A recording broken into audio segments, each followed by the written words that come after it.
السلام عليكم ورحمة الله تعالى وبركاته. اخوتي اخواتاتي، نتمنى تكونوا بخير وعلى خير وفي صحة جيدة.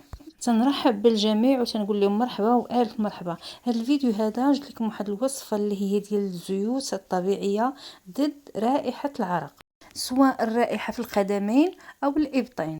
واللي زوين في هذه الوصفه انه ممكن ان ندهن بها الجسم ديالي كله. فتنحتاجوا ليها تقريبا انا هنا درت زيت العنبر اللي هو زيت طيار. ممكن اي واحد يدير الزيت اللي تتعجبه، فممكن اننا نديرو الخزامه او الفاني. هنا تنحتاجو واحد زيت الورد، فكما قلت لكم الزيت تيبقى على حسابكم.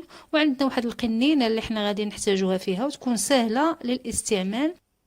وهنايا عندنا واحد العود ديال الفانيلا اللي تنلقاوه عند الناس اللي تيبيعوا المواد ديال الحلويات. هنا تناخذوا هذيك القرعه اللي حنا غادي نبقاو نستعملوها دائما، يعني تكون سهله الاستعمال.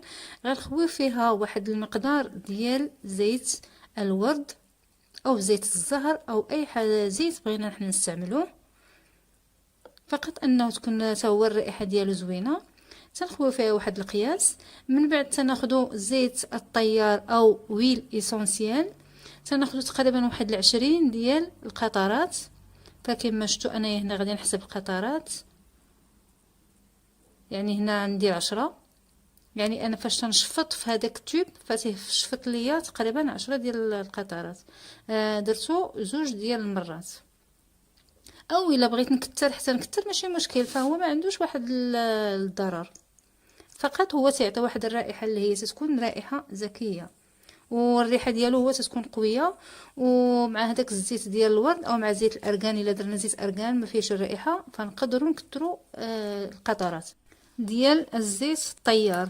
تناخذوا هذيك العود ديال الفانيلا فتنقطعوه هكا على هذا الشكل هذا، وتنزيدوه في هذيك القرعه. من بعد تنخليها واحد 15 يوم، عاد تنحاولوا اننا نستعملوها، ولكن تنخليوها في مكان مظلم حتى تتفاعل هذوك الزيوت وتتفاعل هذاك العود ديال الفانيلا صافي. ومن بعد تنجبدو تنبقاو ناخذوا واحد شويه، واحد القطيره، يعني هي قطيره راها كافيه صافي. تنستعملوها مثلا في الابطين او في القدمين. سنتمنى ان هذا الفيديو هذا ينال الاعجاب ديالكم. بارطاجيوه بين الاصدقاء ديالكم وبين الصحابات وبين الاحباب ديالكم والعائلات. دمتم بخير والى فيديو قادم باذن الله تعالى.